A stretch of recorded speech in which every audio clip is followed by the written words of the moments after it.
Yo, yo, yo, yo, yo, yo, yo, Big Kiss back up in here. So we got a criminal lawyer reacting to the Big U, the loose cannon and the brick baby situation. It's the Rollin 60's Rico criminal lawyer reacts. I know it's going to be some good stuff up in here. So y'all just sit back and pay attention. If y'all YNs out here, listen. I want y'all to take a look at this hat. I guess this is his merch. Y'all take a close look at his merch. Stop self-snitching. Stop self-snitching. Y'all pay attention.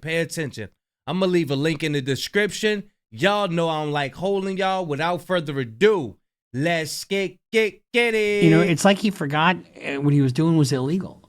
You know, I mean, and it's total self-snitching. And every one of these videos, every one of these Instagram posts, every one of these, you know, you got to check in or it's going to get hot, you know. All that is going to bite him in the Dang. All that is going to bite him in the... This is Bruce Rivers. Welcome to another fun-filled episode of Criminal Lawyer Reacts. I'm Bruce Rivers, your very own board-certified criminal defense lawyer. Today we are reacting to the Rollin 60's indictment in L.A. Rollin 60's is a gang out in the... Well, gang. It's a club. It's not a gang. Well, it is a bunch of people who are getting indicted for Rico in the L.A. area. And before we get to that, though, first of all, you know... I can't remember who gave me this, but somebody gave me, well, I think her card is here. Mary W. Mary, you crocheted these nice coasters for me. Thank you. And they match the painting behind overdose. And I'm telling you, if you know somebody like that, step in, do it, he'd be alive. So sometimes that helps. And I didn't realize how bad it was until it was too late. But that is what it is. So just remember that it's really important to support anybody that you know that's struggling with addiction. And sometimes it just... Yo, he's still talking about this cheeseburger.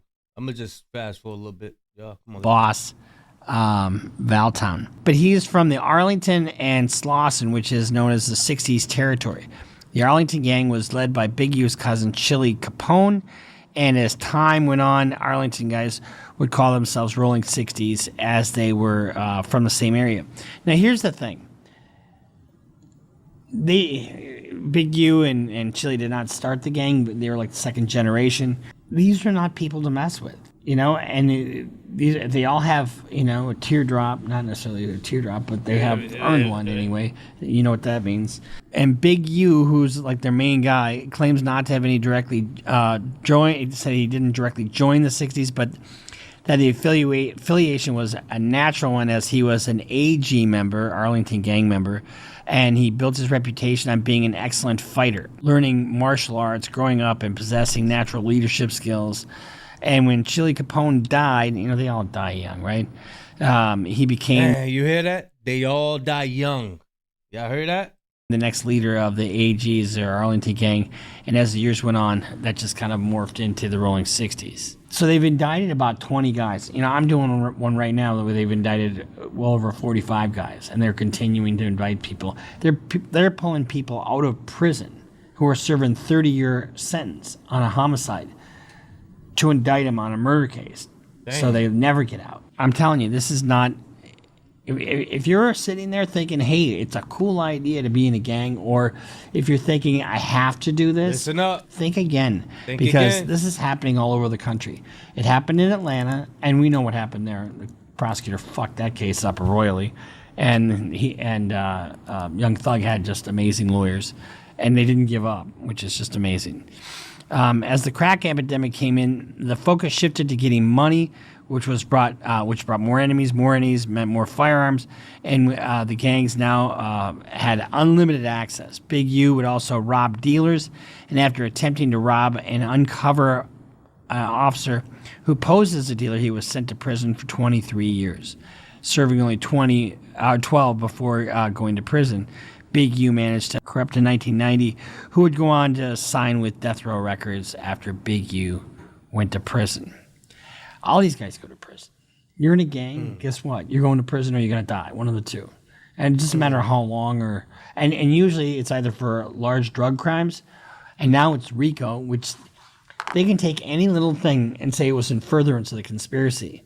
So it's a conspiracy. They got a new law. A bird of a feather flop together. You with him. Oh, you with him? Okay, you with him. Yeah, that's the Rico. You remember what we said. It's an agreement between two or more people and an act to do a criminal act, and then an act in furtherance of that conspiracy. They have a motto in the Rolling 60's, and the motto is, you not 60's until you smoke one. You know what that means, to smoke on your ops? We've talked about that.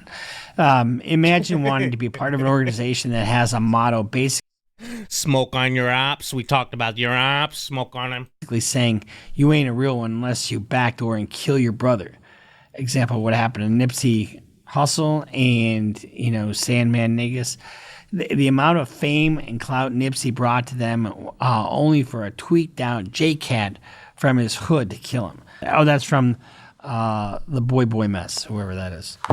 And some of this stuff is just put together by our team here. Oh, I heard Kendrick Lamar say J-Cat. J-Cat.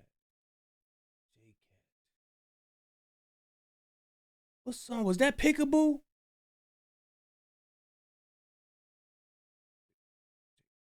Was that Pick? Damn, I gotta go back. I heard him say J-Cat though. And we're really trying to highlight, and what I'm trying to do is highlight the dangers of being in a gang and the dangers of not building a good life.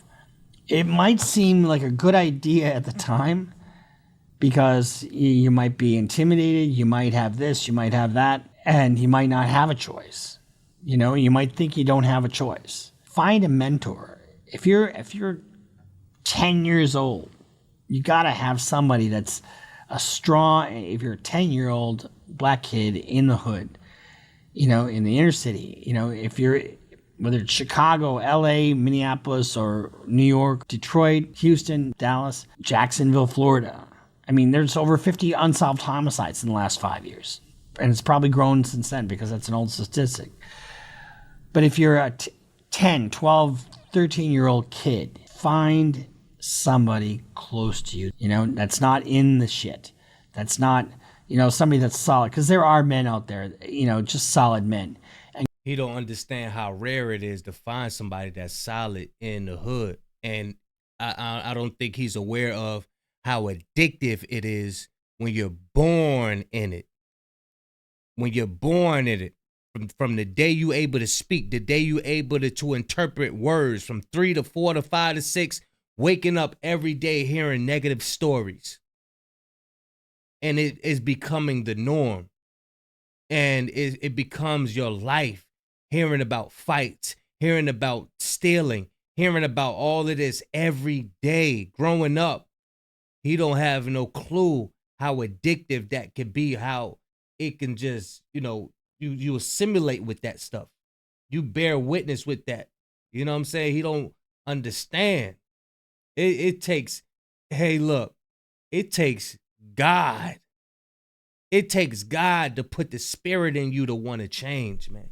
You got to ask, hey, look, God, can you please remove this wanting to be around this negative stuff? And gravitate towards them every day. Every day build with that. Listen to your mother. Listen to your auntie. Listen to your sisters. Because they're not in that shit.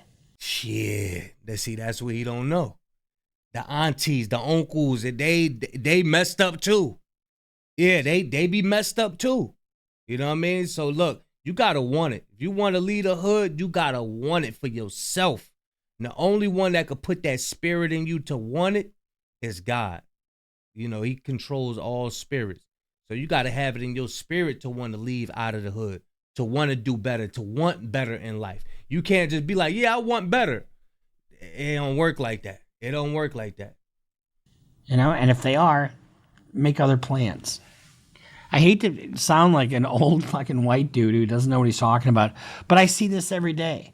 I see the aftermath of this shit because I'm a criminal defense lawyer. So I know what the fuck I'm talking about. I'm not just some Mr. Rogers dude putting on his fucking sneakers and his cardigan, sitting by my fake train and, trying to talk about shit I don't know anything about. So let's watch the press conference. And this is what I want you guys to take note of. They're mining social media to get. But there's a lot of things in the world that we can't ignore as well. Why do they allow? Why these record labels? Y'all seen Leo Cohen on the Breakfast Club? Why do they allow the deletion of each other on records? But if you talk about deleting a dog or anything, look at Michael Vick. What happened? Right? You going down. You talk about any animal cruelty. Animals are more protected than black people.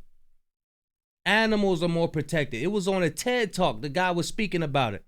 Oh, if you talk about doing something to an animal, nah, the record companies, they won't put that. But you talk about deleting one another and having hatred towards your brothers and your sisters. Oh, yeah, we're going to push that. Yeah, they're going to push that. So, I mean, we got to really get down to the nitty gritty of it. If you really want to, if you really want to make a change. But, a lot of people lying. They really don't want change. They really don't want change. They don't want no change. They don't want change. I'm going to say that a lot of people, they act like they want to see change for the people. They don't. You indicted. Proven otherwise. Let me talk a little bit about Mr. Henley and the street gang here. As I said, Mr. Henley is a widely known leader within the Rollin 60's. He rose to prominence in that gang decades ago, and he has. We've seen this conference already, so I'm gonna just go ahead and fast forward to see what he's got to say. Not only that, you don't have the resources that. Not only that, you don't have the resources that all these different agencies that have specializations within their own departments, like the IRS, like the Postal Service, like the Gang Strike Force, like the U.S. Attorney's Office and the District Attorney's Office. So if you look at Operation Drawdown, you've got 19 there, and we're going to black out their names because I just don't think it's fair to plaster that shit all over the place when you haven't been convicted of anything yet. But look at the people up there. You got the IRS, you got the LAPD, you got the U.S. Attorney's Office, you've got Department of Justice. You've got all these different logos. Now, I'm going to read you from the indictment. In February 2021, FBI Los Angeles Metropolitan Task Force on Violent Gangs launched an investigation into Henley's criminal enterprise, the Big U Enterprise, and its association with the Rolling 60's neighborhood Crips street gang, the Rolling 60's, which the Los Angeles Metro Task Force Against Violent Gangs, began investigating in August of 2020. The Big U Enterprise is a mafia-like organization that utilizes Henley's stature and long-standing association with the Rolling 60's and other street gangs to intimidate businesses and individuals in Los Angeles. The Big U Enterprise is led by Henley, and you just heard about Henley. Henley is a self-admitted member and original gangster, or OG, of the Rolling 60's, a violent criminal street gang with associated sets in several other states. Henley is widely regarded as a leader within the Rolling 60's. Yo, so somebody gonna do a video. I forgot his name. Toxic. I think his name Toxic Media. He gonna do a video how Big U go to other states. You know what I'm saying? He said he gonna go to Jersey because they did one big indictment out there too. Everybody was getting locked up at one period of time. Now Eugene Henley, known as Big U, aka Unk, aka Draws, aka Hannibal, aka Hannibal Muhammad. Draws. And this is another thing Charleston White was talking about. He was like, in Islam, you able to do anything you want to be. I guess he's a Muslim too. But he's like, yo, you able to do whatever you want to do. Like, nah, it's some people serious about that Islam, some people not. If you serious about Islam, you ain't gonna be out here deleting your own people, man. Seriously. AKA Anybody Killer, AKA Dave Austin, AKA anyway, so many aliases, right? That's Drawers. I mean, when they start reading that shit in open court, it doesn't look good for you. AKA Bear Claw. For a violation of 18 U.S. Code Section 1962D, racketeering, influence, and corrupt organizations, conspiracies. And what they're doing now is they're treating them like organized crime. It makes it easier to prove and to get them off the street. And I guarantee you some of these guys are probably already in prison. How do they build a case like this? Well, how do you think? 2 ways. Snitching and self-snitching. So the sources to build the case include confidential human sources, surreptitious recordings, in other words, wiretapping, including Title III wiretaps, search warrants for social media, iCloud and Google accounts, financial records from both individuals and companies and organizations. Y'all hear that? iCloud and Google accounts. Just because you got that trash button on your phone don't mean that it's gone. Be careful what you say to people in text messages and all of that, threads and all of that. Listen, everything is recorded. Nothing gets deleted. Trust me. Full records showing communications between conspirators, victims, and Big U Enterprise members and associates. Cell site location information from numerous phones, including Henley's, Robin, well, these guys, City of Los Angeles records, public filings, and other publicly available information, and interviews of witnesses and victims. The investigation employed various additional investigative techniques, including surveillance, vehicle tracking, poll cameras, recording devices, interaction with confidential sources, and information gleaned through undercover purchases of firearms and narcotics.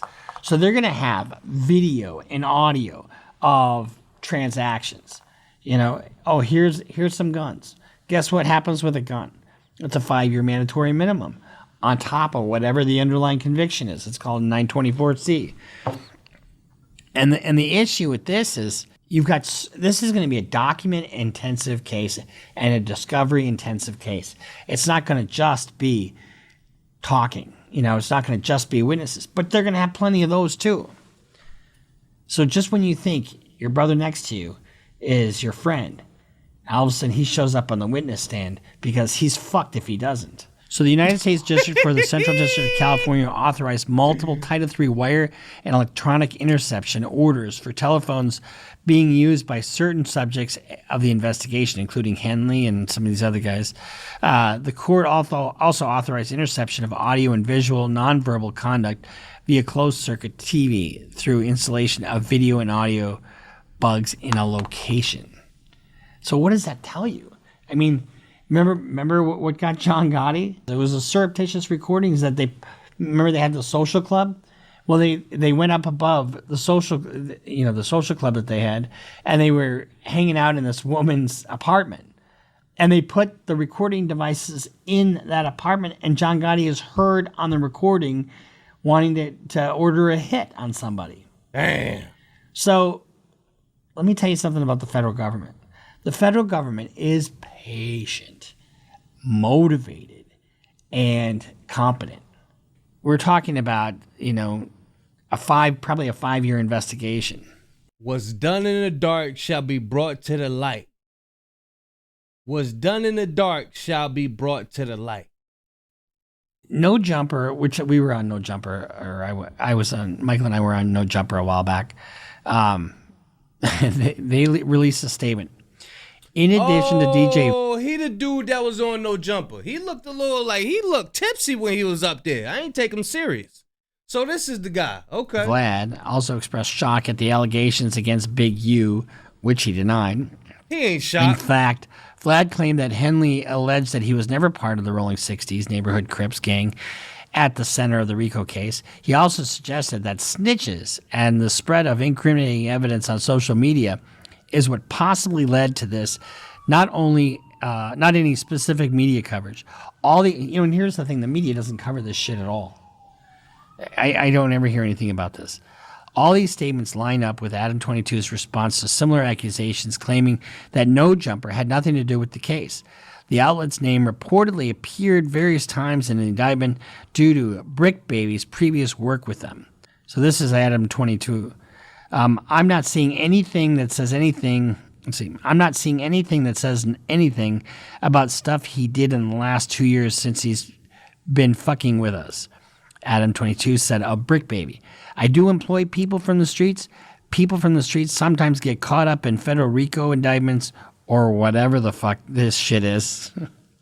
We're going to be documenting the whole thing, helping them along the way. Anybody acting like this is because of no jumper. No jumper is the antidote. So there you go with that. So what is the responsibility of media outlets when it comes to figures like Big U manufacturing an air of intimidation in the Rolling 60s? If these media outlets employ people from the gangs that are at risk, well, what is the responsibility? You know, I mean, one of the things, you know, if somebody comes on your program and they release information, or if they have their own podcast, anything they say is fair game. It's statements of a party opponent, so it comes into evidence. And here's why it's important when you. It comes into evidence. Whatever you saying on that podcast, we're taking it into evidence. I hope, man. I hope you look. If you in a gang or whatever, man, I hope you really listen. I hope you paying attention. There's no there's no breeze off into the sunset and you got a couple $1 million, you gonna live life happily ever after. It don't work like that, man. When you see the pervasive nature of what these guys are doing, they ran a thing called a check-in. And and this is in the indictment.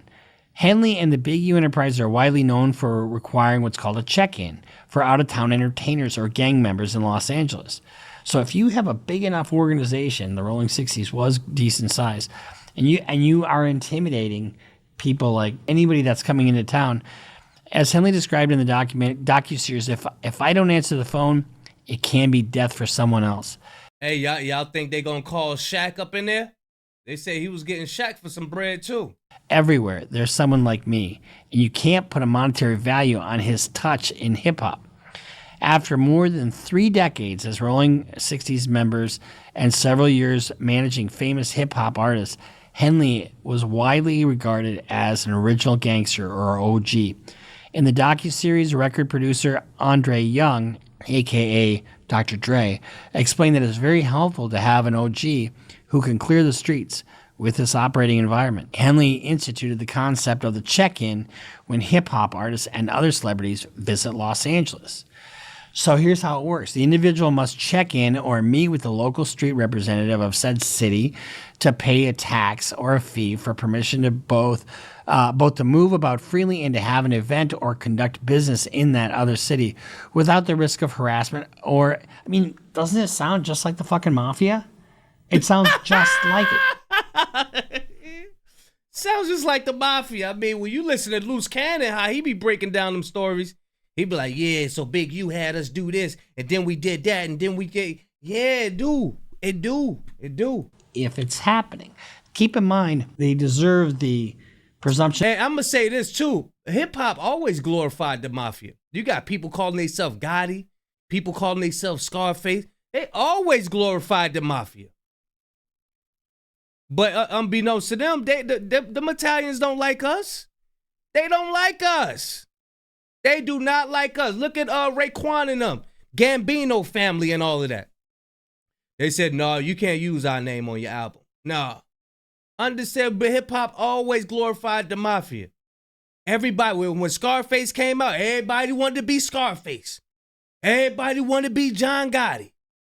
Yeah, hip-hop always glorified the mafia, man. Of innocence. Now, all we're doing is just reporting on what the indictment says. We're not putting a comment on the guilt or innocence of any particular person. So let's continue. While Henley and other supporters attempt to persuade the public that the check-in provides safety and security for those who do so, as set forth herein, Henley and Big U Enterprise also manufacture the very danger they purport to protect. In other words, you don't pay the tax, you're going to pay the price. So let's just continue a little bit more. And I know I'm kind of reading a lot here, but it's kind of important so you get a flavor of what they're talking about.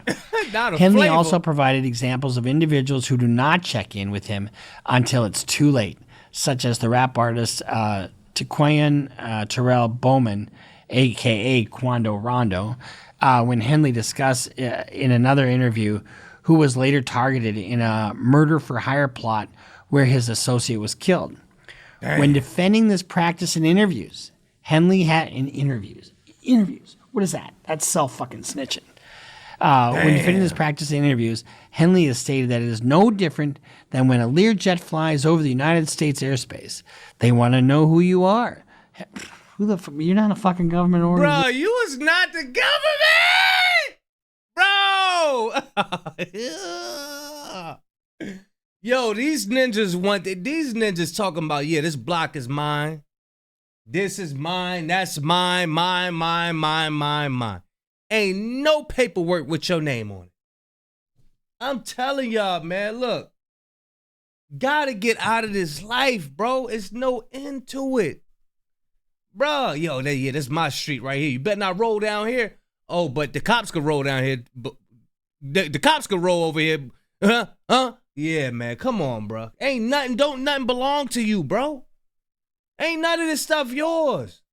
You don't know how to go to the city hall downtown, do no paperwork, put your name on, nothing. You don't know nothing about no LLCs. You don't know nothing about no corporations, no S-corps, no taxes, no filings, no nothing. You talking about something yours. Man, yo, this is wild. Baby. I mean, you're just not. Henley said his practice is no different, which I believe indicates that he purports to own and control Los Angeles through the Big U enterprise. So he said, now Henley had his own fucking podcast called The Check-In. So you're not, so there's no such thing as Check-In? Let's talk about your podcast called The Check-In. The opening theme when you... So he had a podcast called Check-In? Hey, look. Stop self-snitching, bro. Stop self-snitching. He got the merch right here.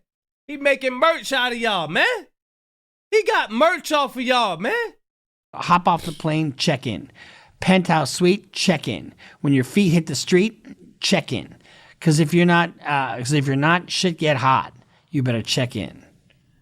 And who said that? This is the beginning of his podcast. Oh, he got proof. He got evidence. When you hop off the plane, check in. Penthouse suite, check in. Dang. He got Snoop Dogg rapping it. Oh, my Lord. Stop self-snitching. Check in. Check it. He laughing too. Look. Check in. Aside, checking in. The indictment describes an incident involving rappers Wiz Khalifa, T.I. Harris, and other artists who were booked to appear in Los Angeles nightclubs, right? And Henley demanded $30,000 cash from the promoter plus 30% of the proceeds at the fucking door. The rappers were no-shows, but Henley demanded the money anyway. And so, I mean, this is just your typical mafia shakedown. I mean, they didn't invent this. Yeah. The Italians did it a long time ago. Yep. Henley reportedly said that they were going to be 5,000 6-0s in his motherfucker, and that's going to be pulling up. And if we got to tear the motherfucker up, we're going to tear it up. So be ready for that. Bring me the money. So when the rappers didn't show up, Henley and his associates took the promoter into the back room of the club where they were paid $30,000. $30,000 for nothing. According to a cooperating witness, a.k.a. got paid $30,000 for nothing. A snitch. AB and his associates fixed the dice game and cheated NBA players out of millions of dollars using teased dice. You know, I mean, you don't hear, some guys you don't hear of going out for work. You know what work is. It's women. Following that game, Henley directed a group of Big U Enterprise associates to rough up AB, who did not check in with Henley, and to get the money back from them on behalf of the NBA players. Multiple persons involved in the incident who were interviewed by the feds, including former NBA players, confirmed that Henley was paid $100,000 for negotiating a return of the debt. In another 2022 incident, NBA players got into it with boxer AB after AB cheated a current NBA star out of $1.5 million and a former NBA All-Star out of $5 million. God, Henley charged the NBA players $100,000 to get their money back from AB. The current and former NBA All-Stars star players were identified as Draymond Green of the Golden State Warriors and retired NBA legend Shaquille O'Neal. I mean, these are not little dollars we're talking about. Yeah. And these aren't little figures that we're talking about. Checking in is just a way of letting people know where you're at so you can get robbed. That's fact. We know when you're getting off the plane, we know what hotel or Airbnb you're going to. You shouldn't do it at all. Come on the plane, get 2 hotel rooms, 1 for partying in, and then 1 to sleep in. And do not get no Airbnb. That's easy access. These young, the stars. Bruh, he up there telling everything, bruh. I don't see how he getting out. Checking in. What the fuck? Look. That's. Hey, look, he not the only one with an internet. The judge got an internet. The lawyers got, all of them got internet, bruh.